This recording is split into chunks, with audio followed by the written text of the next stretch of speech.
আমি কোথাও খুঁজে পেলাম না। লিবি বলেছিল এই মা কালীর মন্দিরে আসবে, তাই তো আমি মা কালীর মন্দিরে এনেছি।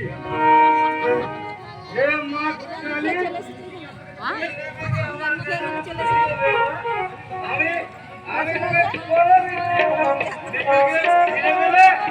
আমি বিয়ে করে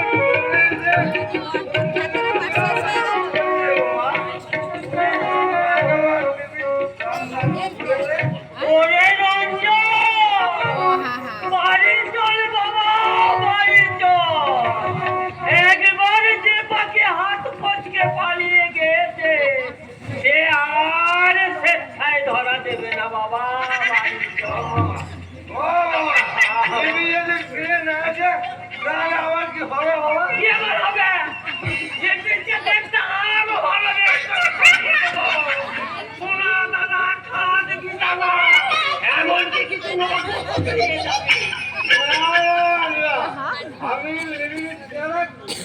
বিয়ে করবো না।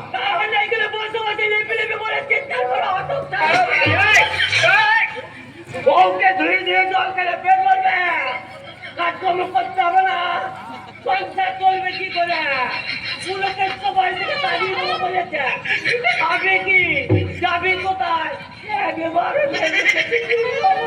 আরে আমার ভাবনা আমি ভাবছি তোমার ভাবনা তুমি ভাবা যাও।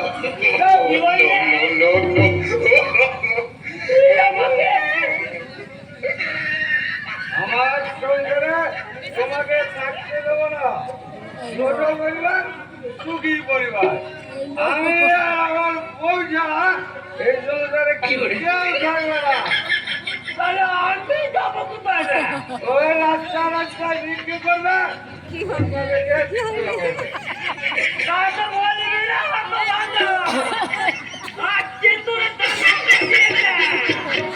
তাই নিজের বাপকে চিনতে পারছে না।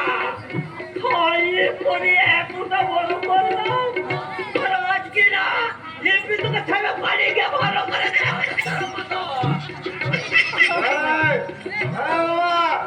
একদম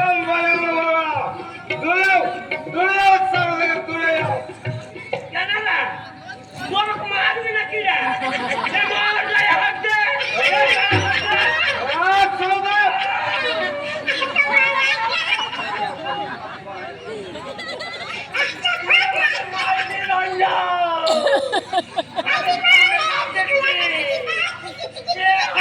বাপের গায়ে তুলেছি সেই হাতে তো বুঝতে হবে।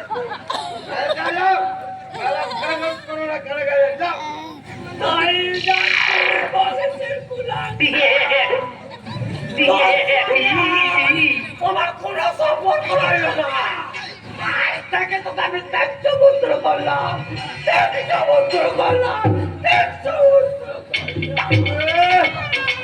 সমুদ্র করতে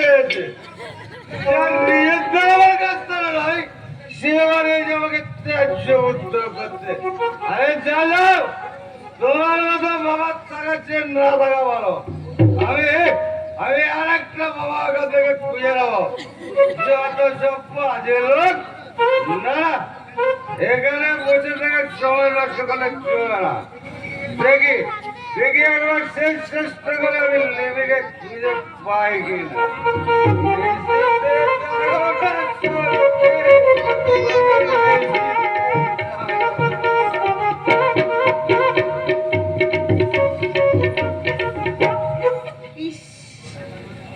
অফিসে কাজ বের করতে 1 ঘন্টা লেট হয়ে গেল। এখন যে বাড়িতে কি দেখবো? হে মা, মা গো, মা কালী, আমি যেন বাড়ি ফিরে সব ভালো ভালোই দেখি। এ কি লিপি, তুমি এখানে? তুমি কেমন আছো দিদি? আর সুকুমারদা কেমন আছে? তোমার দাদার কথা বলছো? সে খুব ভালোই আছে, আগের থেকে অনেকটাই ভালো। আর আমাকে তো দেখতেই পাচ্ছ, এই মাত্র অফিস থেকে পেলাম। তা তোমার স্মৃতিতে সিঁদুর নেই কেন? তোমার তো বিয়ে হয়ে গেছে। না বৌদি না, দিদি জোর করে মাতা রঞ্জনের হাতে আমাকে তুলে দিলেও বলেছিল রেজিস্ট্রি অফিসে গিয়ে রেজিস্ট্রি করতে, কিন্তু না, আমি মিথ্যে কথা বলি সেটাকে পালিয়ে এসেছি বৌদি। তোমার দিদি জামাইবাবু সে কথা জানি? এখন নিশ্চয়ই জেনে ফেলেছি বৌদি। দিদির ওই বাড়ি থেকে তো আমি আর ফিরে যাবো না। আমাকে তুমি বলে দাও বৌদি, আমি এখন কি করবো, কোথায় যাবো? আমি একটা বলি বলে ভাই, আমি যে বলতে অসহায়, তাই তুমি আমি জোর করে জুলুকটা দিয়ে কিছু বলতে পারি না। কিন্তু তুমি আমাকে একটা ছোট্ট যে কোনো একটা চাকরি খুলে দাও না। চাকরি? হ্যাঁ, আমি চাকরি করবো, আমি চাকরি করবো। আমি একটু ভদ্রভাবে বাঁচতে চাই বৌদি, আমি ভদ্রভাবে বাঁচতে চাই। করে দাও না বৌদি। ঠিক আছে ঠিক আছে, ঠিক আছে, চাকরি না হয় তুমি করবে, আমি না হয় ব্যবস্থা করে দেবো। কিন্তু তুমি একটা সুন্দর জমিতে তোমার এই যৌবন, ওই রঞ্জন আর আর ওই তুষার মল্লিকের মতো শয়তানের হাত থেকে তোমাকে রক্ষা করবে কে? কে তোমায় বাঁচাবে? আমি কে? আমি তন্ময়। তন্ময়? হ্যাঁ, আমি তন্ময়। আমি আমার জীবনে ভুল বুঝতে পেরেছি বৌদি, তাই তাই তো আমি তোমার কাছে ক্ষমা চাইতে এসেছি। তুমি তো অন্যায় করো ঠাকুর, অন্যায় করেছিলাম আমি আর তোমার দাদা তোমাকে ভালোবেসে অন্যায় করেছিল লোক মেয়েটা তার হৃদয়ে সিংহাসন জায়গা দিয়ে। বৌদি, যাও যাও যাও যাও তো যাও, এখন আমাকে বিরক্ত করো না, যাও তুমি তোমার মেজ বৌদির কাছে যাও, আমাকে বিরক্ত করো না প্লিজ, তুমি যাও। ঘুষলে আর দায়ী, দুর্নীতির দায়ী অভিযুক্ত মেজটাকে পুলিশ অ্যারেস্ট করে নিয়ে গেছে। পুলিশে অ্যারেস্ট করেছে মেজ ঠাকুরপো? কিন্তু ডোরা ডোরা কোথায় ডোরা? মেজ মেজ বৌদি এই মেজটা বিপদে, মেজটাকে ছেড়ে চিরদিনের জন্য বাপের বাড়ি চলে গেছে। ও তাই বুঝি তুমি আমার কাছে চলে এসেছো, তাই না? মেজটার এই পরিণতি দেখে আমি আমার জীবনে ভুল বুঝতে পেরেছি বৌদি। আচ্ছা, তুমি বিশ্বাস করো, এই বেকারত্বের যন্ত্রণায় আর এই মেজ বৌদির কুমন্ত্রণায় আমাকে মাথা অমানুষে পরিণত করেছিল। তাই তো আমি তোমাকে, দাদাকে, বাবাকে অনেক অপমান করেছি, এমনকি লিপির সঙ্গে আমি জঘন্য ব্যবহার করেছি। লিপি, তুমি আমাকে ক্ষমা করো, যা ঘটে গেছে সব ভুলে গিয়ে তুমি আমার সঙ্গে আগের মতো কথা বলো লিপি। আমি বৌদিকে বৌদিকে তুমি বুঝিয়ে বলো না লিপি, আমি তো আমার অপরাধ স্বীকার করে নিচ্ছি, তাহলে বৌদি আমায় ক্ষমা করতে পারছে না কেন? কেন কেন?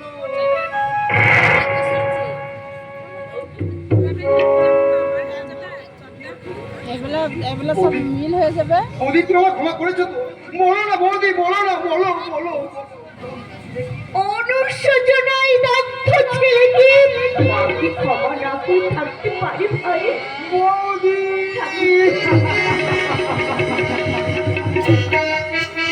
দুই পাগল ছেলে কোথাকার, আর এই পুরুষ মানুষের চোখে জলে একদম মানায় না। দেখো না, ওই মেয়েটা এখনো তার বুকের মাঝে জায়গা পেতে বসে আছে। যাও যাও, ওকে গিয়ে জোরে জড়িয়ে ধরো, যাও ভাই যাও। হ্যাঁ আয় তো, আয় আমার পাশে আয়। আরে বাবা, তোর চোখে জল দেখি আমি বুঝতে পেরেছি আসলে তন্ময় না আগে থেকে অনেক ভালো হয়ে গেছি। কি রে মুখপুরি, চাকরি করবি না? তোমার পাশে থাকতে চাই বৌদি। তোমার প্রতি তন্ময়, তোমার দাদাকে বাবাকে যা বলার আমি গিয়ে বলবো। এই নাও সিঁদুরের কৌটা, এই সিঁদুরের কৌটা থেকে ওই মা কালী মন্দির সামনে দাঁড়িয়ে তোমাকে সিঁথি সিঁদুর পরিয়ে দাও। দাও, পরিয়ে দাও বলছি, পরিয়ে দাও।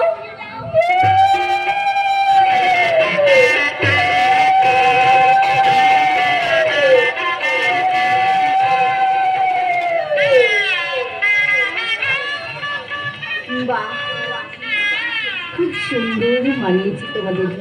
বাহ, বাহ, দারুণ দারুণ। বিয়ে বুক করি দাদাকে না জানিয়ে বিয়ে করে চুপি চুপি শ্বশুর বাড়ি চলে যাবে। ওই বাবু, কি ভাইয়া, বোনকে তো বিয়ে করলে, অন্য তো দেওয়ার মতন আমার কিছু নেই, আছি শুধু মেয়েটা লেন্স লাগিয়েছে চোখে উপহার হিসাবে এই বইটা। ওই ছোট বড় বউটা এই তো, এই শয়তান শয়তানি তো সব এক জায়গায় নয় যে চল। এই বুড়িটা এই, তুই কি ভেবেছিস আমাকে রঞ্জন ভেবেছিস যে আসি বলে কাশি চলে যাবি? আপনি দীপিকার হাত ছেড়ে দিন। কেন ছেড়ে দেবো? ও আমার বোন, আমি ওর হাত ধরেছি তো তোমার এত গায়ে লাগে কেন? আমি যে কে বলার আগে ও নতুন পরিচয় নিয়ে আপনি শুনুন। কি? ও আমার আগে বিবাহিত স্ত্রী, তারপর আপনার বোন, তাই আদি ভগ্নিপতি হিসাবে আমি আপনাকে বাধা দিচ্ছি। আমি কি করলাম? আমি কি করলাম? রঞ্জনের কথা বিশ্বাস করে তোমাদের সঙ্গে আমি এত খারাপ ব্যবহার করলাম। লজ্জায় ঘৃণায় আমার যে আত্মহত্যা করতে চাই। আত্মহত্যা করবে কেন দিদি? তোমার স্বামীর কাছে দীক্ষা নিয়ে তুমি আত্মশুদ্ধি করে নাও। ঠিক বলেছো তো? তুমি একদম ঠিক কথা বলেছো। আজকে ওদের কথায় বিশ্বাস করে তোমার উপর সুখ ঠাকুর উপর আমি খুব খারাপ ব্যবহার করেছি। রঞ্জন আর বাবা বাবুর কথায় বিশ্বাস করে আমি তোমাদেরকে ছি ছি ছি ছি ওগো তুমি আমায় ক্ষমা করো। আমি তোমাকে কোনোদিনই ভুল বুঝিনি, শুধু সন্দেহ হতে দোষ তোমার নয়। যাকে ওসব কথা বাদ দাও, তুমি মিথ্যা সন্দেহ করে ওসব কথা বাদ দাও। আজ থেকে আবার তোমার লেখা শুরু করো গো। হ্যাঁ দীপিকা, আজ আমি আবার নতুন করে লিখবো। আর সেই গল্পের নায়িকা হবে তুমি। আমি ছি ছি ছি, কি লজ্জা কি লজ্জা। থাকো না, গল্পের নায়িকা হবে শান্তি আর গল্পের নাম হবে শান্তি তুমি কোথায়?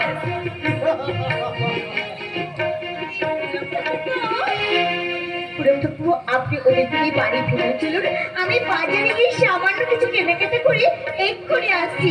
আর ঠাকুরপো, তুমি লিপিকা নিয়ে বাড়িতে চলো, তারপর দেখাচ্ছি।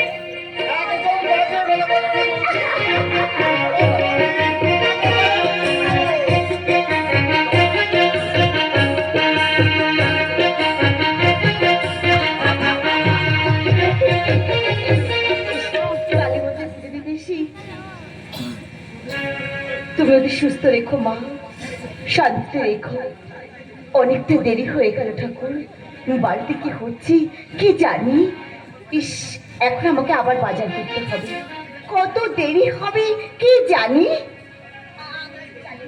কত দেরি হবে আমি কিচ্ছু জানি না, যাই গিয়ে দেখি কি হয়।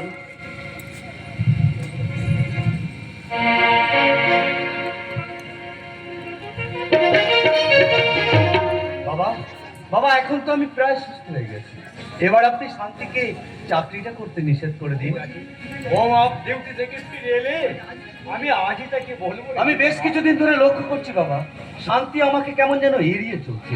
তাহলে তাহলে কি সে চাবুক পড়ার কথাটা ভুলতে পারেনি? সব কথা এখন আগলে সুখময়, কবে তুই সুস্থ হয়ে উঠেছিস, এখন ওই সব ভেবে লাভ নেই। বাবা, সুখ, মানুষের জীবনে এমন একটা সময় আসে, সেই সময়ে এমন কিছু ভুল হয়ে যায়, সেই ভুল আর সংশোধন করা যায় না রে বাবা। আমি আমি আমার ভুল সংশোধন করবো বাবা। আপনি আপনি আমাকে আশীর্বাদ করুন, আমি যেন ভুল থেকে নির্ভুল লক্ষ্যে পৌঁছতে পারি। ও ঈশ্বরের কাছে আমি প্রার্থনা করি, তোদের জীবন মধুময় হয়ে উঠো, শান্তিময় হয়ে উঠো। শান্তিকে আমি যতই দেখছি ততই অবাক হয়ে যাচ্ছি। স্নেহ, মায়া, ভক্তি ভক্তি ভালোবাসা দিয়ে এই সংসারটাকে সে ভরিয়ে দিয়েছে। শান্তি শিক্ষিতা, রুচিশীলা, সুন্দরী, ইচ্ছে করলেই সে আমাকে ছেড়ে দিয়ে ভালো করে জীবন কাটাতে পারত। মেজ ভাই চিন্ময়কে পুলিশ অ্যারেস্ট করার পর ডোরা তাকে ছেড়ে পালিয়ে গেছে। শান্তিও আমাকে ছেড়ে পালাতে পারত, কিন্তু সে তা করেনি। সে তার ক্ষমা সুন্দর ব্যবহার দিয়ে আমাদের সবাইকে আপন করে নিয়েছে। আজ আজ শান্তি বাড়ি ফিরুক, আমি তাকে বলবো সাহিত্যের কথা, জীবন দর্শনের কথা। ওসব কথা বাদ দিয়ে আসল কথা, কাজের কথা। আরে কি ব্যাপার বৌদি, হঠাৎ আপনারা আমার বাড়িতে? আমার শ্বশুর বাড়ি দেখতে এলাম। দীপিকার শ্বশুর বাড়ি? তার মানে ভাই আরে তন্ময় বর্তমানে আমার ভাইরা ভাই হ্যাঁ? আরে বলিস কি রে, এ তো খুব আনন্দের কথা।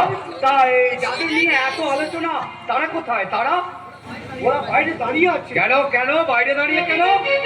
ভাই লজ্জায় আরে এতে ভয় লজ্জার কি আছে? এই এই হতভাগা তন্ময়, বিয়ে করে বউ নিয়ে বাড়ির বাইরে দাঁড়িয়ে আছিস? আয় বাড়িতে আয় হতভাগা, শিগগির এদিকে আয়।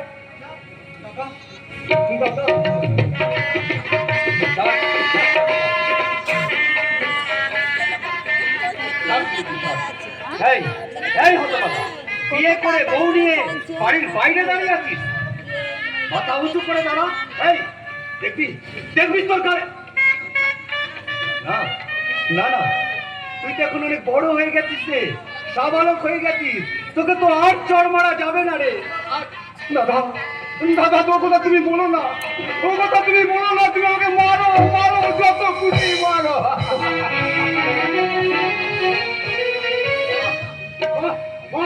অপূর্ব ক্যামেরাতে একটা ছবি তুলে বাবা বাবা শান্তি চিন্ময় ঘোড়া, তোমরা দেখে যাও, আনন্দ করো আনন্দ। কি হয়েছে রে বাবা সুকময়, এত আনন্দ কিসের রে?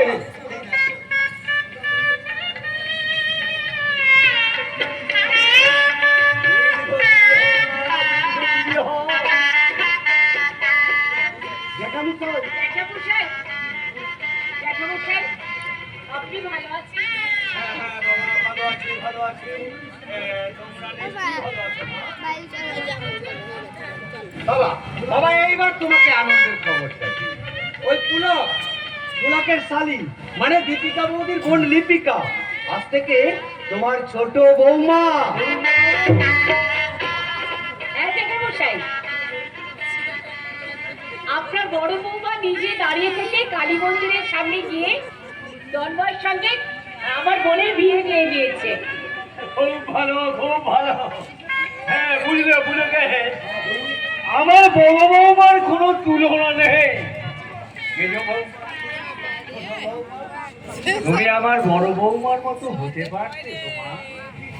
আমি বড়দির সঙ্গে কোনো তুলনাই করতে পারি না, বড়দি যে অনেক বড়, কিন্তু আপনার আশীর্বাদ পেলে আমি বড়দিকে সাহায্য করতে পারি। খুব ভালো কথা বলেছো মা, খুব ভালো কথা বাড়ি বলেছো, কিন্তু কিন্তু বড় বৌমা এখনো বাড়ি ফিরছে না কেন? বড় বৌমা তো এত দেরি কোনোদিন করে না, তাহলে বড় বৌমার কোনো বিপদ হলো না তো? সর্বনাশ সর্বনাশ হয়ে গেছে। কি হয়েছে? কালী মন্দিরের সামনে থেকে মল্লিকের লোকেরা লোকেরা ওদিকে তুলে নিয়ে গেছে।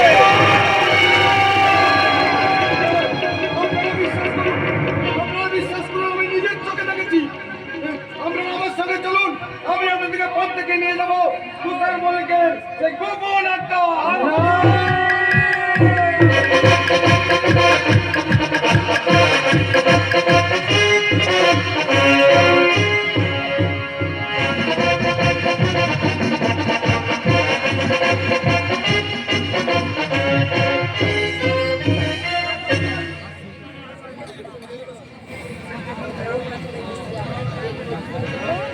সর্বনাশ সর্বনাশ, পুলিশ যদি সত্যি সত্যি এখানে চলে আসে তাহলে তো আমি ধরা পড়ে যাবো। না না না না না না, তাহলে আমি বিশ্বাস করতে ভয় পাচ্ছি। বিদ্যার্থ সিরাজ আর আমি ছাড়া আমাদের গোপন থেকে ঠিকানা কেউ নেই, কেউ জানে না। পুলিশ এখানে কাজে আসতে পারে, তবু পুলিশকে বিশ্বাস নেই। ছোট দারোগা চিন্ময় সে এখন জেল কাটছে, আমাকে বাঁচাবার কেউ নেই। বিদ্যার্থ সিরাজ ধরা পড়ে বড়, আমি পালাই।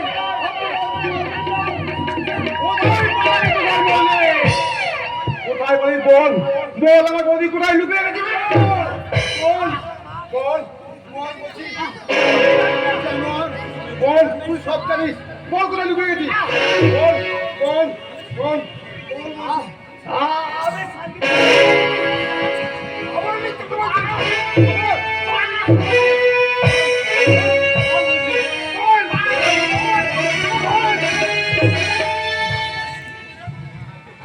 আমি আমি তোকে বাঁচাবো রে তুই তার নামে বল বল শান্তি এরপর 4-5টা খুঁজে নিয়ে আয় রাখছি দাদা।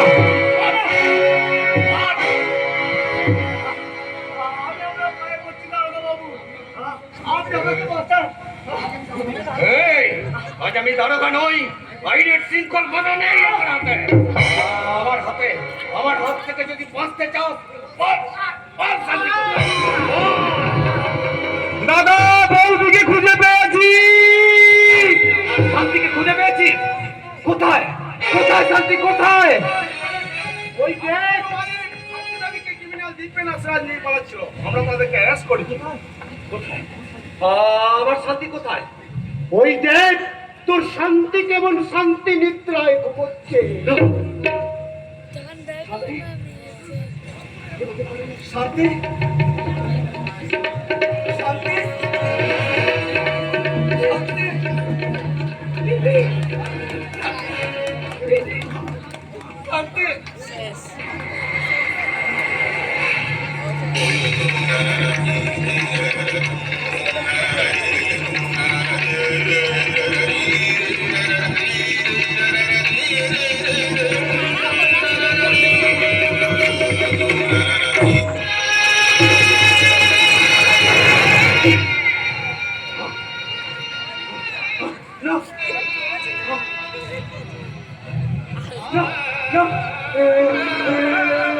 হতে পারে না। আমার শান্তি এভাবে শুয়ে থাকবে না ও ও আমার টাকা ভালো দেবে ও ও, শান্তি শান্তি এই, এই, এই, কাকে কাকে শান্তি বলে নিয়ে আসছো হ্যাঁ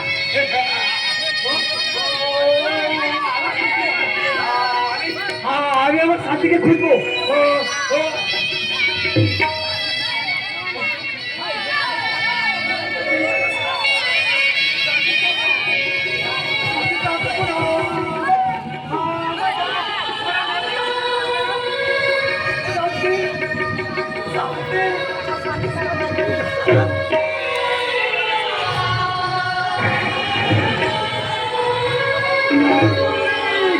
আমার বন্ধুকে বলা দিলে খুন করেছি, তাই তোকে আমি বলা দিলে শেষ করে দেবো।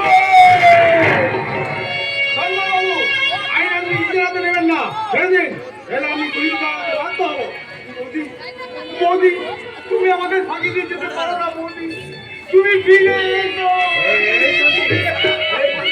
বললে ইউ আর আন্ডার অ্যারেস্ট। তুমি কত বড় শান্তি শান্তি শান্তি তুমি সারা দাও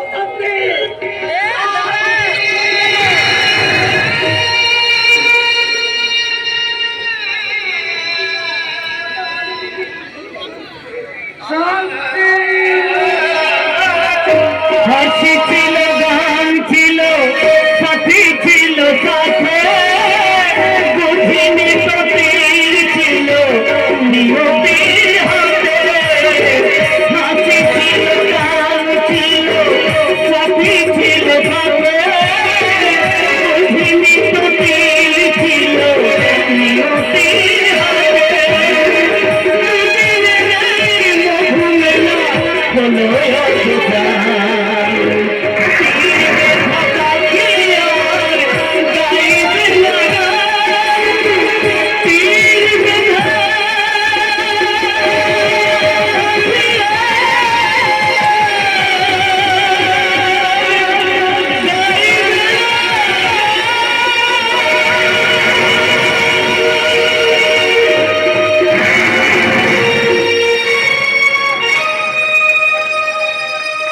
হলো